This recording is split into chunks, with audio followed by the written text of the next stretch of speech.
Hello बच्चों, जय हिंद। क्या हाल चाल है भाई? Welcome to our YouTube channel that is study with stars. तो बच्चों, जैसे कि हमने एक सीरीज शुरू की हुई है जिसमें हम अपने संविधान के बारे में धीरे धीरे से जान रहे हैं। तो welcome to our 10 minute show. 10 minute show. अगली 10 मिनट में हम तुम्हें बताएंगे संविधान के बारे में और बेसिक बेसिक चीजें। ठीक है बच्चों? तो ये देखो, जैसा कि आप जानते हो कि संविधान जब बना तो उसको संविधान को बनने में कितना समय लगा? 2 साल, 11 महीने और 18 दिन। ठीक है? ओरिजिनली बच्चों, जब भी मैं बोलूं ओरिजिनली तो इसका मतलब ये कि जिस दिन संविधान लिख के तैयार हुआ उस दिन 26 नवंबर 1949, ये डेट आपकी प्रियम्बल में भी मेंशन्ड है। ठीक है? तो इस दिन ओरिजिनली कितने आर्टिकल्स थे? अनुच्छेद 395 आर्टिकल्स थे। उन 395 आर्टिकल्स और संविधान डिवाइडेड था कितने पार्ट्स में? 22 पार्ट्स में। कितने शेड्यूल थे? 8 शेड्यूल्स थे और एक प्रिएम्बल था। आप लोग मुझे कमेंट सेक्शन में बताएंगे कि जब संविधान बना तब 395 आर्टिकल्स थे, तो प्रेजेंटली हमारे पास कितने आर्टिकल्स हैं? आज के लेक्चर में बात करेंगे पार्ट 1 की।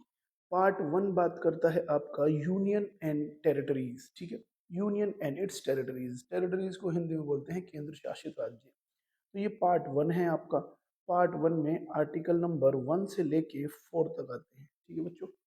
तो देखो, आर्टिकल 1 क्या कहता है? आर्टिकल 1 कहता है अ union of state, foundation of unity in diversity. ठीक है? और ध्यान से पढ़ो इसको। India that is Bharat.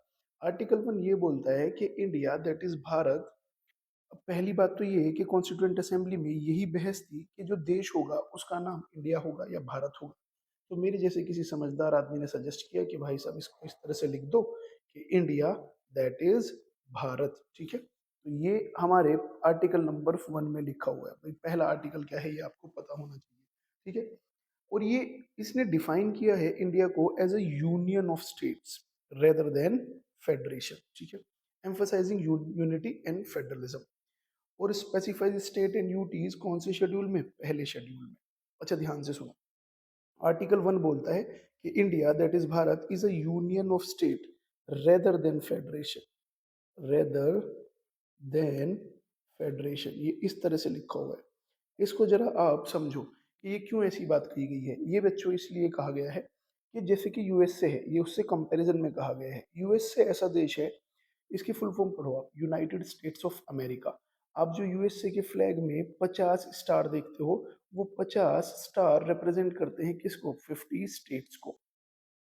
ठीक है भाई? तो 50 स्टेट्स को 50 स्टेट एक साथ मिलके आए और इन्होंने निर्माण किया एक देश का।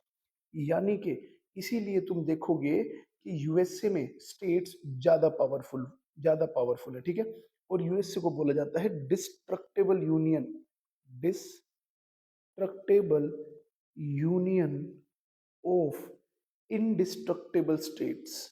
indestructible states यानी कि किसी भी स्थिति में स्टेट्स नहीं टूट सकते।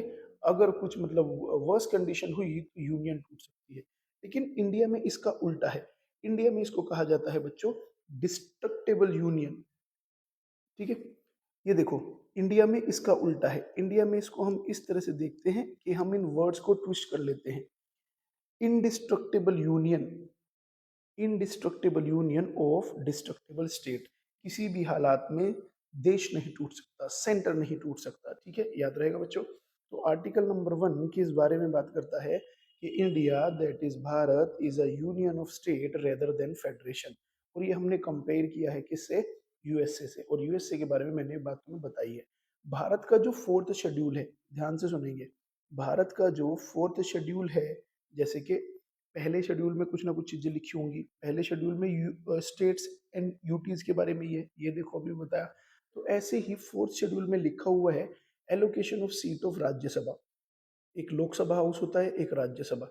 राज्यसभा की सीट इंडिया में स्टेट्स में किस तरह से बटेंगी, ये लिखा हुआ है 4th शेड्यूल में। तो इंडिया में पैरामीटर क्या है बच्चों? पॉपुलेशन। इसीलिए जिस देश के पास, जिस प्रदेश के पास सबसे ज्यादा पॉपुलेशन है उसके पास सबसे ज्यादा सीट है। जैसे कि 245 में से उत्तर प्रदेश के पास अकेले के राज्यसभा की कितनी सीट है? 31। और लोकसभा की कितनी है? 80 सीट। तो ऐसा क्यों है? क्योंकि इसकी पॉपुलेशन सबसे ज्यादा है। लेकिन अगर आप यूएसए की बात करोगे बच्चों, यूएसए में 50 स्टेट इरिस्पेक्टिव ऑफ पॉपुलेशन किसकी कितनी है? 50 into two equals to 100 seats, इस तरह से डिवाइड होती है। ठीक है, तो याद रहेगी ये बात आपको।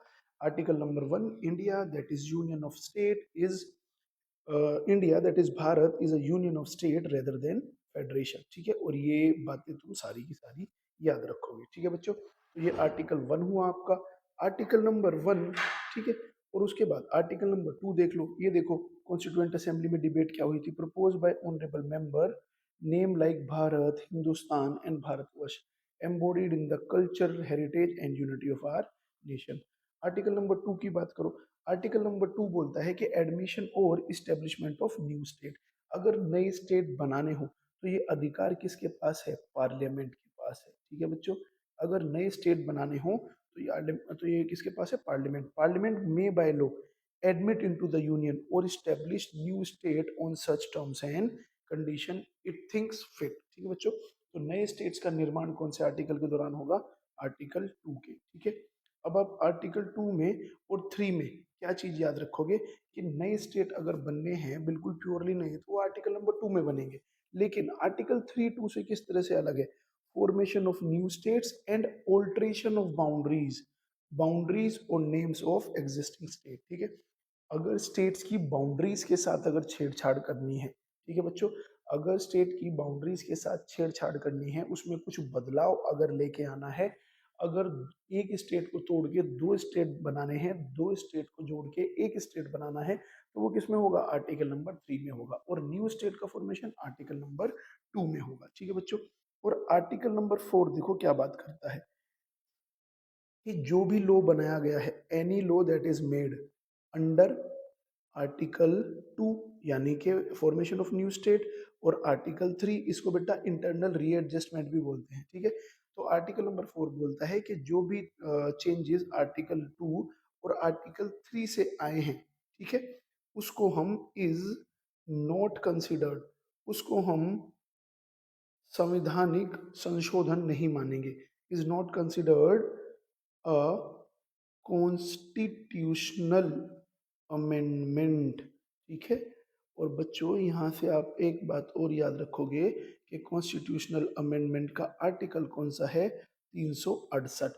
और एक चीज और याद रखना, जो भी बिल पास होना है आर्टिकल नंबर 2 में, आर्टिकल नंबर 3 में, इसमें मेजोरिटी कैसी लगेगी? इसमें मेजोरिटी लगेगी बच्चों सिंपल मेजोरिटी। ठीक है, अब सिंपल मेजोरिटी क्या होता है? सिंपल मेजोरिटी होता है बच्चों 50% प्लस 1। लोकसभा में जितने लोग बैठे हुए हैं, अगर 500 लोग हैं तो 250 प्लस 1 251। ठीक है, और कुछ कुछ चीजों पे संविधान को चेंज करने के लिए स्पेशल मेजोरिटी भी चाहिए होती है। For example fundamental rights, special majority क्या होती है? 2/3, यानी कि लगभग लगभग 67%। ये बच्चों थोड़ा सा टफ होता है। ठीक है, सिंपल मेजोरिटी, स्पेशल मेजोरिटी। ठीक है, और संविधान में एक और होता है जिससे संविधान को अमेंड किया जाता है, उसमें स्पेशल मेजोरिटी भी चाहिए, और स्पेशल मेजोरिटी के साथ साथ उसमें जितने भी स्टेट्स हैं उन स्टेट्स में से हाफ का रेटिफिकेशन भी चाहिए। ठीक है बच्चों, तो आज की 10 मिनट शो में मात्र 10 मिनट में हमने बेसिक बेसिक चीजें जानने की कोशिश करी। जरा फटाफट फटाफट रिवाइज कर लो कि पार्ट नंबर 1 में कहाँ से कहाँ तक आर्टिकल है। आर्टिकल नंबर 1 से लेके 4 तक है। ठीक है, उसके बाद आर्टिकल 1 क्या है? India that is Bharat is a union of state rather than federation. Article 2 में न्यू स्टेट्स होंगे। आर्टिकल 3 में ऑल्ट्रेशन ऑफ बाउंड्रीज होंगी। और आर्टिकल 4 सीधा सीधा बोलेगा कि जो भी लॉ बनाए गए हैं आर्टिकल 2 और आर्टिकल 3 के अंडर, उनको आप संवैधानिक संशोधन ना माने। ठीक है, और वो सिंपल मेजोरिटी से ही पास हो जाएंगे। संवैधानिक संशोधन किस आर्टिकल के अंडर आता है? आर्टिकल नंबर 368 होता है। ठीक है, और संविधान को अगर अमेंड करना हो तो 3 तरह की मेजोरिटी होती है। एक होती है सिंपल मेजोरिटी, एक होती है स्पेशल मेजोरिटी, एक होती है स्पेशल मेजोरिटी प्लस स्टेट्स। लेकिन 368 में आप याद रखेंगे ये सिंपल मेजोरिटी वाला नहीं आता। ठीक है बच्चों, तो this was our 10 minute show.